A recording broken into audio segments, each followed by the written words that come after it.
Hello everyone, academics for CSE YouTube channel पर आप सभी का स्वागत है। दोस्तों, आज की इस वीडियो में मैं बिहार राज्य के अंतर्गत एक प्रमुख डिस्ट्रिक्ट गया जिला के बारे में आप लोगों के साथ चर्चा करूंगा। जब आप बिहार लोक सेवा आयोग की साक्षात्कार या फिर प्रीलिम्स वगैरह एग्ज़ाम देते हैं तो बिहार के किसी खास ज़िले से भी प्रश्न पूछे जाते हैं, तो वहाँ पर यह आपको मददगार साबित हो सकता है। स्पेशली जब आप बिहार लोक सेवा आयोग की जब साक्षात्कार में शामिल होते हैं तो वहाँ पर गया जिले के बारे में हमेशा अक्सर सवाल पूछा जाता है, क्योंकि गया जिला के अंतर्गत जो बोध गया है वह एक धार्मिक और सांस्कृतिक ऐतिहासिक प्लेस रहा है, तो इसीलिए गया जिले के बारे में जानना आवश्यक है। तो आइए देखते हैं। सर्वप्रथम देखते हैं कि गया की भौगोलिक अवस्थिति क्या है।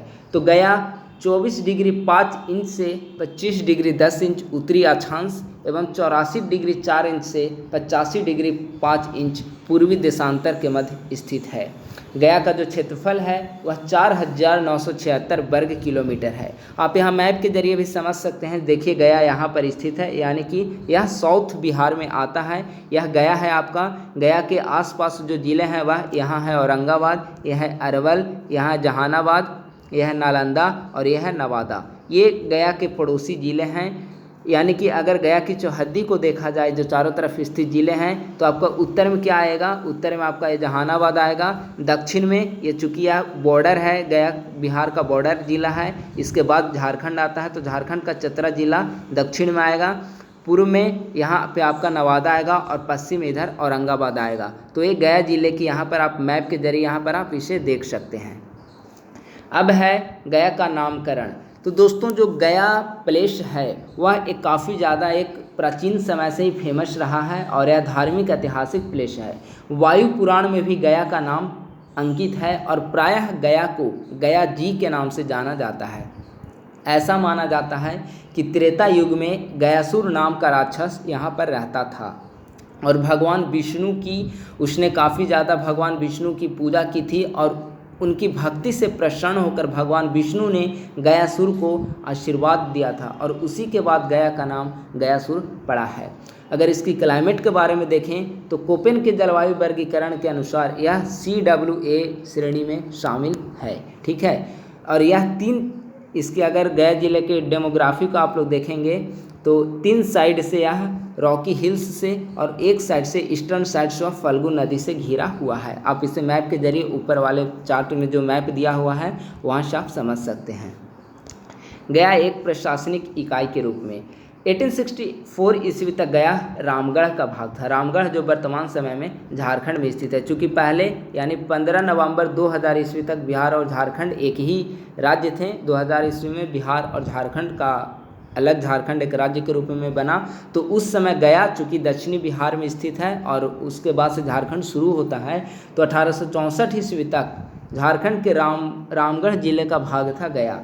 लेकिन 3 अक्टूबर 1865 ईस्वी को एक प्रशासनिक इकाई के रूप में गया को स्वतंत्र जिले के रूप में उदय किया गया। ठीक है, और उसके बाद आगे चलकर स्वतंत्रता प्राप्ति के बाद 1981 ईस्वी में मगध को प्रमंडल बनाया गया और मगध प्रमंडल के अंतर्गत गया जिले को शामिल किया गया। यहाँ पर आप देख सकते हैं मगध प्रमंडल के अंतर्गत 5 जिले हैं, जिसमें गया, नवादा, जहानाबाद, अरवल और औरंगाबाद स्थित है। आप यहाँ मैप के जरिए भी समझ सकते हैं। यह गया, यहाँ है औरंगाबाद, अरवल, जहानाबाद और ये नवादा। ये सारे जो डिस्ट्रिक्ट हैं वो आपका मगध प्रमंडल में हैं। तो मगध प्रमंडल के अंतर्गत गया, मगध को 1981 में बनाया गया और गया को मगध प्रमंडल में शामिल किया गया।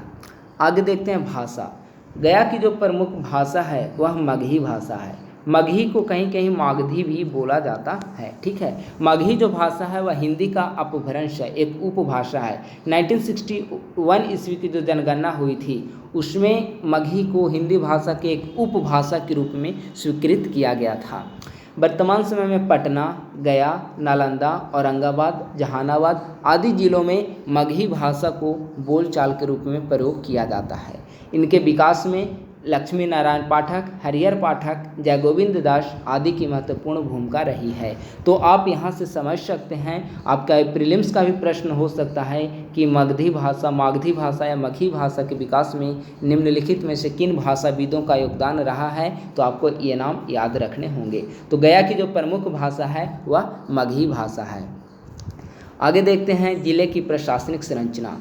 तो गया जिले के अंतर्गत कुल मिलाकर 4 अनुमंडल हैं। 4 अनुमंडल में एक सरघाटी अनुमंडल है, टिकारी अनुमंडल है, गया सदर अनुमंडल है। तो इस तरह से 4 अनुमंडल टोटल हो जाते हैं। यहाँ पे 24 ब्लॉक हैं, एक नगर निगम है और नगर निगम खुद गया सिटी है, 3 नगर पालिकाएँ हैं। वहीं ग्राम पंचायत की अगर चर्चा करें तो 332 ग्राम पंचायत हैं। अब गया की डेमोग्राफी के बारे में देखते हैं।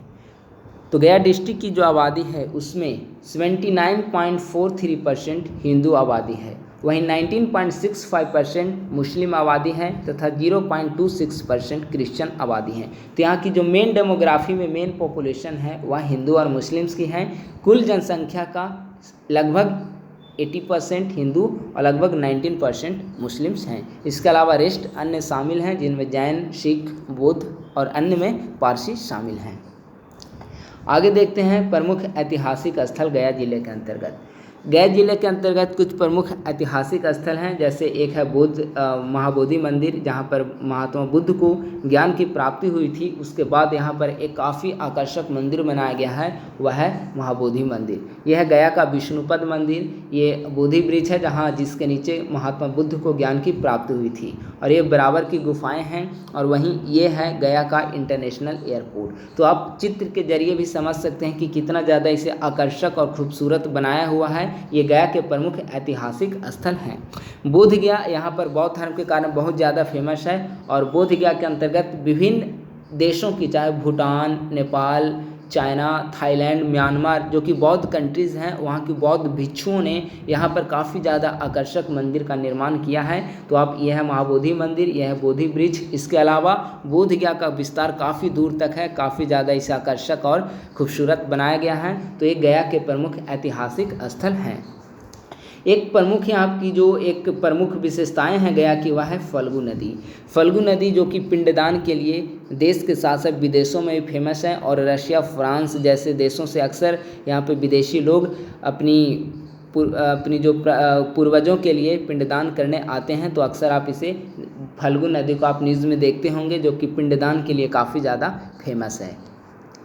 महत्वपूर्ण तथ्य देखते हैं गया के बारे में। जो ऐतिहासिक तथ्य हैं वो यह है कि गया स्थित विष्णुपद मंदिर का निर्माण इंदौर की रानी अहिल्याबाई ने कराया था। इंदौर की रानी अहिल्याबाई 1766 ईस्वी से लेकर 1786 ईस्वी तक अहिल्याबाई ने इंदौर की सत्ता संभाली थी और वह जब गया में आई थी तो उसने विष्णुपद मंदिर का निर्माण कराया था। ऐसा माना जाता है कि विष्णुपद में भगवान विष्णु के पद चिन्ह वहाँ पर हैं। तो यह काफ़ी ज़्यादा ही फेमस है और काफ़ी ज़्यादा विष्णुपद मंदिर को आकर्षक बनाया हुआ है और यह दर्शनीय है। अगर समय आए तो गया जिले को आप भ्रमण करने अवश्य आ सकते हैं। और गया के अंतर्गत अन्य प्रमुख विशेषताएं हैं कि समुद्रगुप्त के समय श्रीलंका के शासक मेघवर्मन ने गया में एक विहार का निर्माण कराया था। और एक महत्वपूर्ण जो गौरव की बात है वह महाबोधि मंदिर को यूनेस्को विश्व विरासत सूची में शामिल किया गया है 26 जून 2002 ईस्वी को। आपका प्रीलिम्स के लिए भी प्रश्न आ सकता है कि महाबोधि मंदिर को यूनेस्को विश्व विरासत सूची में कब शामिल किया, तो 26 जून 2002 ईस्वी को। इसके अलावा जो ऊपर चित्र में बराबर की पहाड़ी को आपने देखा तो वह अशोक द्वारा आजीवक संप्रदाय के भिक्षुओं के निवास हेतु बनाया गया था। इतिहासकारों के अनुसार वर्तमान जो बोधि वृक्ष है वह अपनी चौथी पीढ़ी की बोधि वृक्ष है। स्वतंत्रता आंदोलन में इसकी भूमिका देखें तो यह महत्वपूर्ण भूमिका है, एक रोल रहा है। आईएनसी की जब बैठक हुई थी तो 1922 ईस्वी में आईएनसी की बैठक गया में हुई थी। चित्तरंजन दास उसकी अध्यक्षता किए थे। आप लोग जानते हैं कि जब सहयोग आंदोलन को गांधी जी ने वापस ले लिया था तो उसके बाद मोतीलाल नेहरू और चित्तरंजन दास ने स्वराज पार्टी का गठन किया था और उसी समय 1922 ईस्वी में आईएनसी का समिट हुआ गया जिले में और उसकी अध्यक्षता चित्तरंजन दास ने की थी। इसके अलावा अन्य प्रमुख मूवमेंट में भी गया जिले के निवासियों ने बढ़ चढ़कर हिस्सा लिया है। सत्याग्रह आंदोलन, संथाल परगना में अंग्रेजों के विरुद्ध आंदोलन में हिस्सेदारी आप देख सकते हैं। आगे जो एक प्रमुख पर्यटन स्थल गया जिले के अंतर्गत है वह है गौतम बुद्ध वन्यजीव अभयारण्य। गौतम बुद्ध वन्यजीव अभयारण्य बिहार का एकमात्र वन्यजीव अभयारण्य है। आप इसे चित्र के माध्यम से भी देख सकते हैं कि कितना ज़्यादा आकर्षक हो सकता है। इसमें चीता को दर्शाया हुआ है, वहीं यहाँ पर हिरण को दिखाया हुआ है। यहाँ जो वन्यजीव अभयारण्य है वहाँ पर चीता, सांभर, तेंदुआ, हिरण, चीतल आदि पाए जाते हैं। तो आप देख सकते हैं कितना ज़्यादा खूबसूरत होगा, आप इसे चित्र के माध्यम से ही आप समझ सकते हैं। इसका जो कुल क्षेत्रफल है वह 25 वर्ग किलोमीटर में फैला हुआ है, काफ़ी विस्तृत है। और यहाँ पर तरह तरह के यहाँ पे पशु पक्षी भी आपको मिल जाते हैं। और ये जो पशु पक्षी हैं वो काफ़ी ज़्यादा ही एक अद्वितीय, चूँकि बिहार में यह प्रथम एकमात्र वन्यजीव अभयारण्य है जो गया जिला में स्थित है, तो यह काफ़ी ज़्यादा यहाँ एक पर्यटन का एक स्थल है यह। ठीक है, आगे देखते हैं गया की जनगणना। जनगणना जो यहाँ सेक्स रेशियो है 937 है, यहाँ की sex ratio, child sex ratio 960 है। वहीं पे अगर लिटरेसी की बात करें तो निसंदेह गया की लिटरेसी 63% है, लेकिन मेल और फीमेल लिटरेसी के मध्य काफ़ी ज़्यादा यहाँ पर गैप देखने को मिलता है। मेल लिटरेसी 73% है, वहीं पर फीमेल लिटरेसी 53% है। तो ये काफ़ी ज़्यादा गैप है, इस गैप को दूर करने की ज़रूरत है। और यह एक गया जिले की प्रमुख चुनौतियों में शामिल है। जब आप साक्षात्कार वगैरह शामिल होंगे तो आपसे यह प्रश्न पूछा जा सकता है, तो आपको इसे अच्छे से तैयार करना होगा। वहीं अगर गया जिले की जनसंख्या की बात करें तो बिहार की जनसंख्या का लगभग 4% 4.22% गया जिले की जनसंख्या है। आगे है notable institution of higher education in Gaya. Gaya में उच्च शिक्षा के लिए कौन कौन से इंस्टीट्यूशंस हैं? IIM बोधगया है, Indian institute of management, Magadh university है जो कि बोधगया में स्थित है, इसका हेड ऑफिस, और बिहार का सबसे बड़ा यूनिवर्सिटी है या जो मगध यूनिवर्सिटी है। इसके अलावा गया कॉलेज है, यहाँ पर आपको BBA, MCA, MBA आदि की पढ़ाई होती है और काफ़ी अच्छी फैकल्टी यहाँ पर है। तो हायर एजुकेशन का एक प्रमुख संस्थान जो गया के लोग छात्रों के बीच है वह गया कॉलेज है। अगर आप टेक्निकल में देखें तो IIM बोधगया है, गया कॉलेज ऑफ इंजीनियरिंग है। इसके अलावा वर्तमान समय में जो एक प्रमुख इंस्टीट्यूशन जो उभर कर सामने आया है वह central university of south Bihar है। इसके अलावा आपका मेडिकल के लिए Anugrah Narayan medical, Magadh medical college भी गया में स्थित है। तो यह प्रमुख हायर एजुकेशन के एक प्रमुख यहाँ पर शिक्षण संस्थान है जहाँ पर आपकी अच्छी फैकल्टीज़ भी अवेलेबल है और इंफ्रास्ट्रक्चर भी अच्छे अवेलेबल हैं। आगे देखते हैं गया जिले की प्रमुख समस्याएं। तो दोस्तों गया चूँकि एक आप मैप में अंदर भी आपने देखा होगा कि गया बिहार और झारखंड के बॉर्डर के मध्य स्थित है। अगर ये बिहार है पूरा तो यहाँ से झारखंड स्टार्ट होता है। गया जो है एकदम बिहार के दक्षिणी बिहार में स्थित है, यानी कि बिहार और झारखंड के बॉर्डर में स्थित है। और इसी कारण यहाँ नक्सलवाद जैसी प्रमुख समस्याएं हैं। चूँकि यहाँ पर काफ़ी ज़्यादा पहाड़ी क्षेत्र हैं, घने क्षेत्र हैं, तो इसके कारण नक्सलवाद यहाँ पर उभरा है। और इसका एक प्रमुख कारण निर्धनता, अशिक्षा, उद्योगों का अभाव भी हो सकता है। तो नक्सलवाद एक प्रमुख समस्या है। हालांकि हाल के दिनों में सरकार द्वारा कई ऐसे प्रयास किए गए हैं जिसके कारण नक्सलवाद जैसी समस्याएं में कमी देखने को मिली है। जब रेड डिस्ट्रिक्ट जो है, रेड जोन में जो शामिल थे पूरे भारत के अंतर्गत, उसमें कमी आई है, लेकिन गया अभी भी शामिल है। हाल के दिनों में सरकार द्वारा, बिहार सरकार द्वारा निर्धनता दूर करने के लिए कई नीतियां अपनाई गई है, रोजगार प्रदान किए जा रहे हैं, स्किल डेवलपमेंट पर फोकस किया जा रहा है। तो इन सब के माध्यम से अब ऐसी समस्याएं कम हो रही है, लेकिन अभी भी यह एक प्रमुख चुनौती बनी हुई है। दूसरी प्रमुख चुनौती यहाँ की सूखे की समस्याएं हैं। क्योंकि दक्षिणी बिहार में सूखा की अक्सर ये समस्याएं आती रहती है। उत्तरी बिहार बाढ़ग्रस्त क्षेत्र है और दक्षिणी बिहार जो है वह सूखाग्रस्त क्षेत्र है। तो एक खास प्लानिंग की वजह से ऐसी समस्याएं उभर रही है। लेकिन हाल ही में जो वाटर ग्राउंड की रिपोर्ट बिहार सरकार की आई थी उसमें गया जिले की जो लेवल है, वाटर लेवल, उसमें वृद्धि हुई है। लेकिन ओवरऑल यहाँ की एक प्रमुख समस्या सूखा की समस्या है। अनप्लान्ड शहरी नियोजन जो है, अनप्लान्ड शहरी व्यवस्था एक प्रमुख समस्या है। क्योंकि यहाँ की आबादी ज़्यादा है, शहरी क्षेत्र में अगर आप जाएंगे तो वहाँ आबादी ज़्यादा है और सड़कें चूँकि ज़्यादा संकरी बनी हुई है, जो कि एक अनप्लान्ड सिटी है। तो एक प्रमुख समस्या है शहरी अनप्लान्ड सिटी, तो इसे दूर करने की ज़रूरत है। और अंत में एक प्रमुख समस्या जो अक्सर पूरे एक सोसाइटी के अंदर देखने को मिलता है, इंडियन सोसाइटी के एक पार्ट के अंदर देखने को मिलता है, वह है पितृसत्तात्मक सामाजिक संरचना। पितृसत्तात्मक सामाजिक संरचना मतलब एक वर्ग को, एक लिंग को काफ़ी ज़्यादा सर्वोच्च मानना, जैसे महिलाओं के ऊपर पुरुषों का वर्चस्व या फिर घर में पुरुषों की बात को ही सबसे ज़्यादा महत्व देना, ये सब जो बात आते हैं वह पितृसत्तात्मक सामाजिक आचरण में आते हैं। और यह गया जिला के ही नहीं, एक ओवरऑल इंडियन सोसाइटी की एक समस्या है, तो इसे दूर करने की ज़रूरत है। और शिक्षा या फिर उद्योग धंधों की स्थापना करके या फिर लोगों को स्किल डेवलपमेंट देकर उन्हें स्वरोजगार के लिए प्रेरित कर, या फिर सरकार जो कई तरह के स्कीम चला रही है, बेरोजगारी भत्ता प्रदान कर रही है, छात्रों को पढ़ने के लिए स्टूडेंट क्रेडिट कार्ड मुहैया करा जा रहे हैं, तो इन सब के द्वारा ऐसी समस्याओं को टैकल करने के लिए सरकार इस दिशा में कार्य कर रही है। और उम्मीद है कि आने वाले कुछ दिनों में गया जिला एक बिहार की एक प्रमुख एक आर्थिक, सांस्कृतिक, कल्चरल हब के रूप में उभर कर सामने आए।